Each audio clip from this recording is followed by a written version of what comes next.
자, 어느덧 4월하고도 중순입니다. 이제 감성돔에서 참돔, 뱅에돔으로 이제 갯바위 주력 어종이 바뀌는 계절이죠. 그와 동시에 채비도 반유동 일변도에서 이 전유동 낚시 비중이 점점 높아지기 시작합니다. 전유동 하면 왠지 좀 어렵게 느껴지죠. 대상 어종이 감성돔이라면 그렇습니다. 이 감성돔은 바닥에서 입질하는 고기니까 빨리 내려가는 반유동보다 천천히 내려가는 이 전유동으로 낚아내는 게 좀 더 어렵죠. 하지만은 대상 어종이 참돔이나 뱅에돔이라면 이야기는 달라집니다.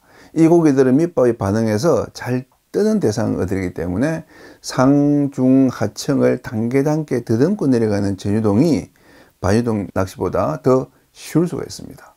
자, 오늘은 그 전유동 낚시의 필수 소품, 하지만은 이 입문자들이 잘 몰라서 좀 헤매는 듯한 조수 웃기고무와 수중 쿠션에 대해서 알아보겠습니다.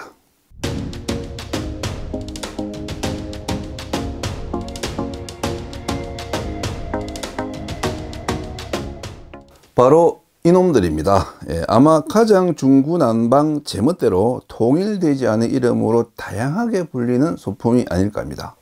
일본에서 출시될 때는 가라만보, 시오세 웃기고무, 제이쿠션이라는 상표명으로 나왔지만 우리나라로 건너오면서 이제 이름이 복잡해져요. 가라만보우는 직역해서 엉킴방지봉이라 부르다가 나중에는 찌몸춘봉, 찌스토퍼, 찌고무라 불리거나 그냥 가라만봉으로 불리고 있습니다. 시오케 웃기고무는 조수 웃기고무 또는 조수 웃기, 조수고무 이렇게 불리고, 제이쿠션은 전층 쿠션, 수중 쿠션, 멀티 쿠션 등으로 불리고 있습니다. 이러니 초보자들이 헷갈릴 수밖에 없죠. 그래서 오늘 흑기자TV는 이 제품군들을 깔끔하게 정리해서 조수고무 대 수중 쿠션, 이 두 가지 개념으로 딱 잡아드리겠습니다. 먼저 조수고무, 전유동, 특히 뱅에돔 낚시에서 가장 많이 쓰는 소품이죠.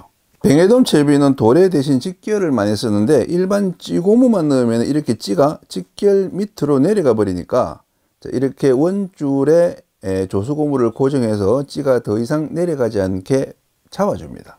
이게 나오기 전에는 가라만봉을 이 용도로 쓰는데 조수고무가 나오면서 이게 눈에도 더 잘 보이고 또 상부 스토프의 넓은 면이 조류를 잘 타서 더 잘 내려가니까 가라만봉 대신에 다 이걸 쓰고 있습니다. 원래 이름이 시오케가 조류 받을 수, 즉 조류를 받는 찌고무란 뜻이에요. 그리고 수중 쿠션, 전유동에서 깊이 깔아 앉을 때 쓰는 소품입니다. 원조는 일본 기자쿠라의 제이 쿠션인데 B보다 가벼운 G봉돌 무게의 소형 플라스틱 수중지로 나와서 이 전층조법의 붐을 타고 시장을 장악했던 제품이죠. 애초에 G 쿠션이라 이름 짓고 싶었겠지만 이 G는 쩌리겐이 상표 등록한 무게 단위라서 하는 수 없이 저펜의 이니셜 J를 붙였다고 합니다. 지금은 뱅에돔 낚시가 이제 띄울 낚시로 정착되면서 이 수중 쿠션보다 상층 공략에 유리한 조수 웃기에 그 인기가 밀렸지만은 아직도 깊이 내리는 참돔 낚시나 또 감성돔 전유동 낚시에서는 필수 소품으로 사용되고 있습니다. 이 두 가지와 유사한 제품들이 무수히 쏟아져 나오고 있지만은 본질로 돌아가면은 조수 웃기고무 그리고 수중 쿠션 딱 이 두 가지로 정리됩니다. 자, 그러면은 조수고무와 수중 쿠션 이 둘의 차이는 뭘까요? 바로 부력입니다. 이 조수고무는 물에 뜨는 플러스 부력이고 수중 쿠션은 물에 깔아놓는 마이너스 부력입니다. 다 필요 없고 이것만 딱 기억하시면 돼요. 조수고무는 떼야 되고 수중 쿠션은 깔아줘야 된다. 그래서 기능적으로 분류하면은 조수고무는 찌가 되고 수중 쿠션은 봉돌 또는 수중찌가 됩니다.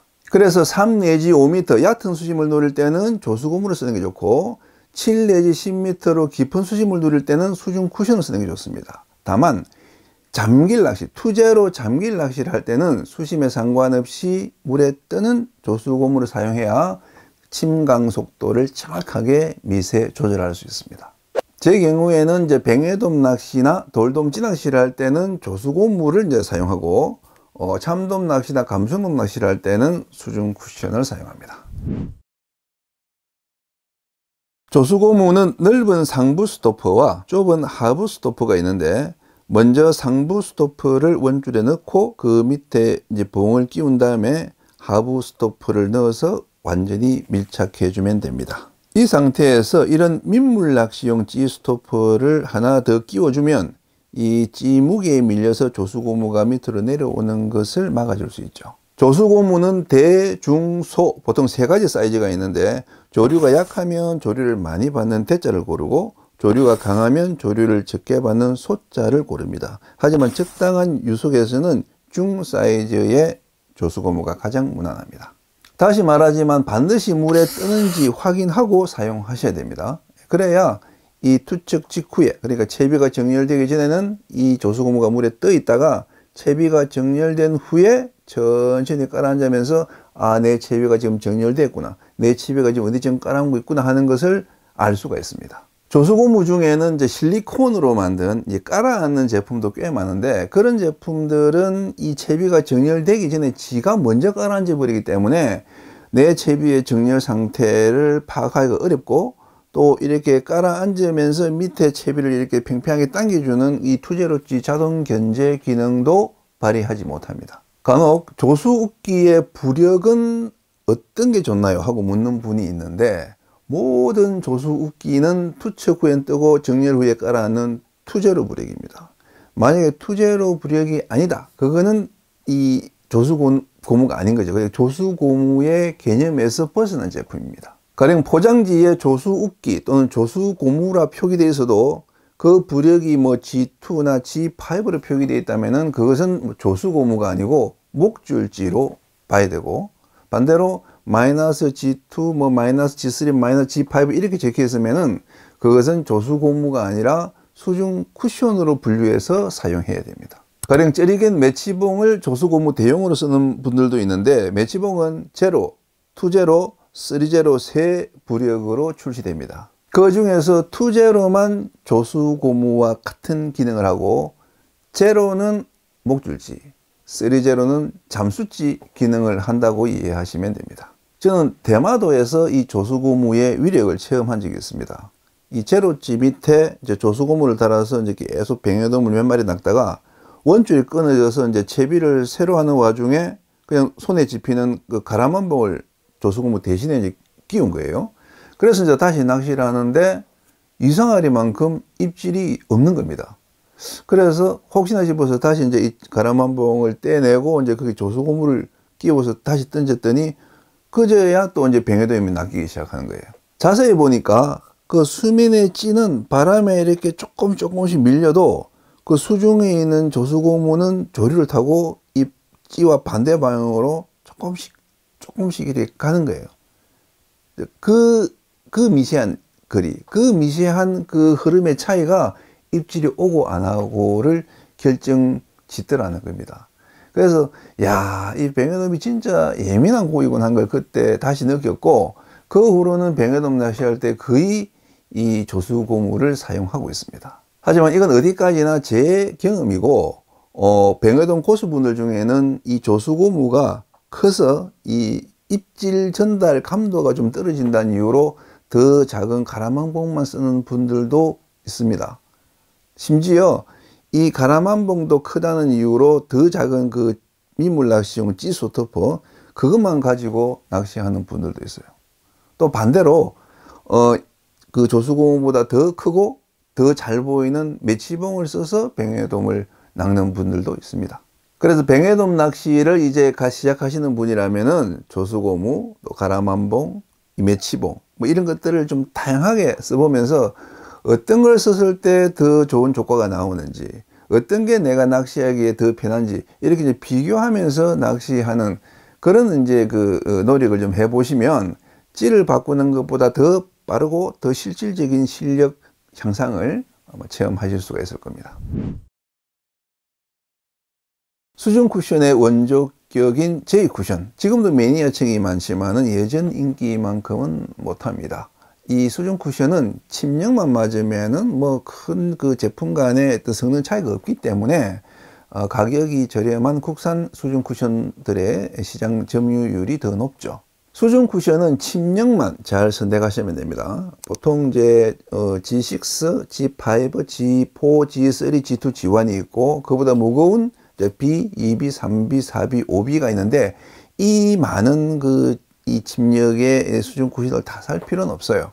저는 B, 2B, 3B 요 세 가지만 사용하고 있습니다. 그래서 이제 B보다 좀 더 가벼운 수중 쿠션이 필요한 경우라면은 그냥 수중 쿠션 대신에 뭐 G2나 G3 봉돌을 그냥 물리는 것으로 대체하고 마이너스 3B보다 더 무거운 수중 쿠션이 필요하다. 그럴 경우에는 마이너스 3B 밑에 이제 2B 봉돌이나 3B 봉돌을 더 달아서 이제 대체하는 그런 식으로 이제 상황을 이제 해결합니다. 사실 전유동에서 마이너스 3B보다 더 무거운 수중 쿠션이 필요한 경우는 뭐 콸콸 흘러가는 본류대 외에는 찾아보기가 어려운데 저는 그런 본류대를 공략할 때는 전유동 대신에 반유동이나 잠길지 낚시를 많이 하기 때문에 무거운 수중 쿠션을 쓸 일이 거의 없죠.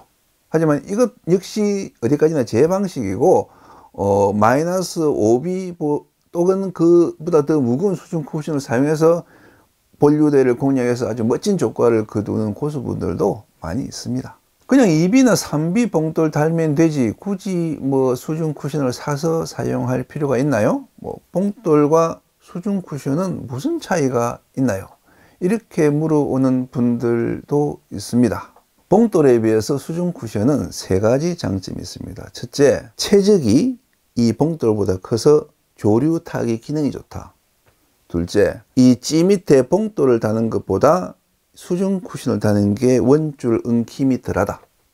셋째, 봉돌은 파이팅 과정에서 떨어져 나갈 수도 있고 또 물리는 과정에서 줄에 상처를 주기도 하지만은 수중 쿠션은 그런 유실이나 데미지의 위험이 없다. 그러면 수중 쿠션 대신에 수중찌를 써도 되지 않나요? 그렇게 묻는 분들도 있습니다. 수중찌는 마이너스 B나 마이너스 2B 같은 가벼운 무게가 그렇게 또 많지 않고 또 찌하고 수중찌 사이에 이렇게 쿠션 고무를 따로 넣어야 되는 그런 번거로움이 있어서 조금 불편하죠. 저는 이렇게 자주 쓰는 전유동 찌와 수중 쿠션은 이렇게 세트로 묶어서 다닙니다. 이러면 채비하는 시간을 줄일 수가 있죠. 보시면 같은 2B찌인데도 이 찌에는 마이너스 2B 쿠션이 짝지어져 있고 이 찌에는 마이너스 B 쿠션이 짝지어져 있죠. 그 이유는 두 찌의 실부력이 다르기 때문입니다. 이 찌는 실부력이 정확히 2B지만 이 찌의 실부력은 4B 정도 됩니다. 그래서 이 찌는 가벼운 쿠션을 달아서 깊은 수심을 노릴 때 쓰고 이 찌는 무거운 쿠션을 달아서 깊은 수심을 노릴 때 씁니다. 전유동 채비를 세팅할 때는 먼저 이 수중 쿠션의 무게를 먼저 정하고 그에 맞는 부력의 찌를 고르는 게 순서입니다. 찌부터 골라놓고 그에 맞는 그 수중 쿠션을 고르는 게 아니에요.